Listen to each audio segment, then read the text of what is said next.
Salam. Bugün sizə danışacağım mövzu tibbə müasir yanaşma mövzusu olacaqdır. Hörmətli həmkarlar, dəyərli izləyicilər, hər birimiz gündəlik iş fəaliyyətimizdə onlarla ampul açırıq. Bəs heç düşünmüsünüzmü? O kiçik şüşə parçasını qırarkən həm özümüzü, həm də pasiyentimizi hansı gözə görünməz risklərə atırıq.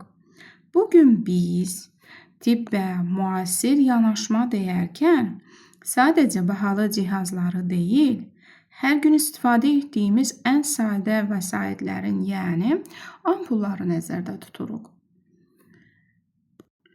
Maraq doğuran suallardan biri budur ki, tibb bacısı o şüşə ampulları qırarkən dərmanın içinə o kiçik şüşə qırıntıları tökülürmü? Cavabımda maalesef bəli və hətta bu qırılma anı böyüdücülərlə izləsəniz, bu kiçik şüşə qırıntılarının yağmur yağan kimi yağdığını görə bilərsiniz. Yaxşı, bəs bu şüşələr iynə ucluqları ilə çəkilib, qan damarlarımıza düşüb, orada hərəkət edirmi? Cavabımız əlbəttə ki, yox.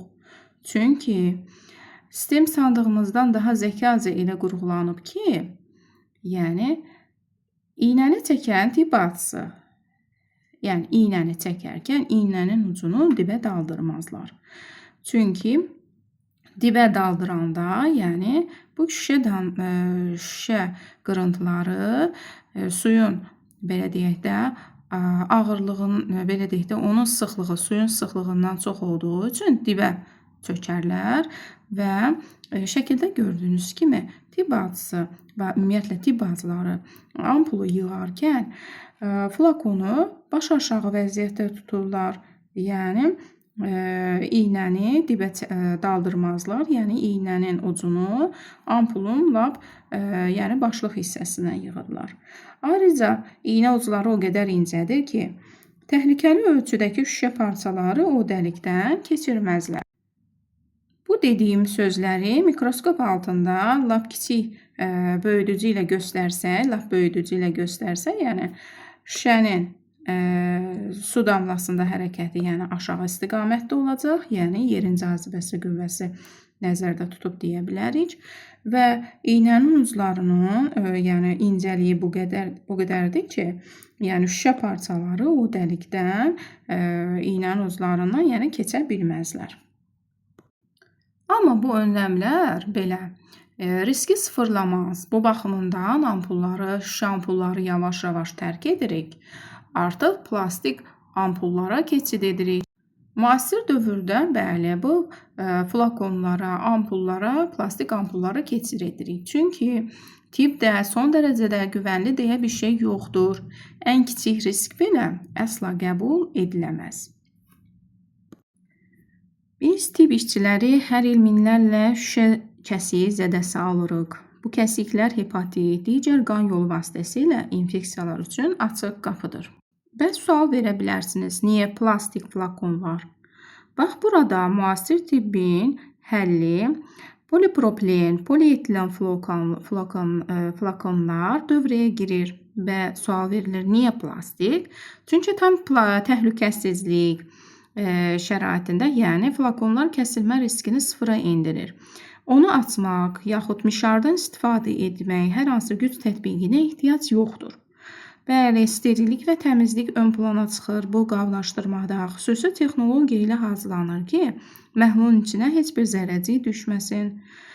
Çeviklik nəzərdə ən böyük prioritet məsələlərimizdən biri də prioritet belə deyək də, təcili yardımlarda mavi kod vəziyyətlərində saniyələr vacibdir. Plastik flakonun əsasən açılması bizə vaxt qazandırır. Yəni qısa müddət ərzində plastik flakonlardan istifadə işimizin daha da sürətlə edilməsinin belə deyək də kömək edir. Nəticə təhlükəsizlik ön planda olur.